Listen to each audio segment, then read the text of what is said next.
ಬಸದಿ ದೇವಸ್ಥಾನ ಹಾಗೂ ಇತರ ಕಟ್ಟಡಗಳನ್ನು ನಿರ್ಮಾಣ ಮಾಡಲು ಕಾರ್ಮಿಕರನ್ನ ಬಳಸುತ್ತಾರೆ. ಆದರೆ ನಿರ್ಮಾಣದ ನಂತರ ಕಾರ್ಮಿಕರನ್ನ ನಿರ್ಲಕ್ಷ್ಯ ಮಾಡಲಾಗುತ್ತಿದೆ.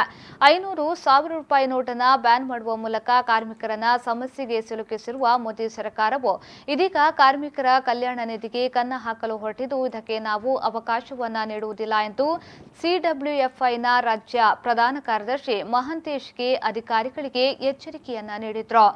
ಅವರು ಮೂಡಬಿದ್ರೆಯ ಸಮಾಜ ಮಂದಿರದ ಸಭಾದಲ್ಲಿ ನಡೆದ ಕರ್ನಾಟಕ ರಾಜ್ಯ ಕಟ್ಟಡ ಮತ್ತು ಇತರ ನಿರ್ಮಾಣ ಕಾರ್ಮಿಕರ ಫೆಡರೇಷನ್ ಕಟ್ಟಡ ಮತ್ತು ನಿರ್ಮಾಣ ಕಾರ್ಮಿಕರ ಸಮಾವೇಶ ಮತ್ತು ಮಾಹಿತಿ ಶಿಬಿರದಲ್ಲಿ ಅತಿಥಿಯಾಗಿ ಭಾಗವಹಿಸಿ ಮಾತನಾಡಿದರು. ಇತರ ರಾಜ್ಯಗಳಿಂದ ಜಿಲ್ಲೆಗೆ ಬರುತ್ತಿರುವ ಕಟ್ಟಡ ಕಾರ್ಮಿಕರಿಗೆ ಸೂಕ್ತವಾದ ಭದ್ರತೆ ಹಾಗೂ ಮೂಲಭೂತ ಸೌಕರ್ಯಗಳ ವ್ಯವಸ್ಥೆ ಇಲ್ಲ. ಇದೀಗ ಕರಾವಳಿಯಲ್ಲಿ ಮರಳು ಸಿಗುತ್ತಿಲ್ಲ. ಕಬ್ಬಿಣ, ಸಿಮೆಂಟ್ ದರ ಜಾಸ್ತಿಯಾಗಿದೆ. ಇದರಿಂದ ಮನೆ ನಿರ್ಮಾಣ ಕಡಿಮೆಯಾಗಿದೆ. ಆದ್ದರಿಂದ ಕಟ್ಟಡ ಕಾರ್ಮಿಕರಿಗೆ ಕೆಲಸ ಇಲ್ಲದಂತಾಗಿದೆ. ಕಾರ್ಮಿಕರಿಗೆ ಪಿಂಚಣಿ, ಸ್ಕಾಲರ್ಶಿಪ್ ಹಾಗೂ ಸಾಲವನ್ನ 5 ಲಕ್ಷಕ್ಕೆ ಏರಿಸಲಿ ಮತ್ತು ಸೌಲಭ್ಯವನ್ನ ಹೆಚ್ಚಿಸಲಿ ಅಂತ ಅವರು ಜನವರಿ 8 ಮತ್ತು 9 ರಂದು ನಡೆಯುವ ಮುಷ್ಕರದಲ್ಲಿ ಕಾರ್ಮಿಕರು ಭಾಗವಹಿಸುವಂತೆ ಕರೆ ನೀಡಿದರು.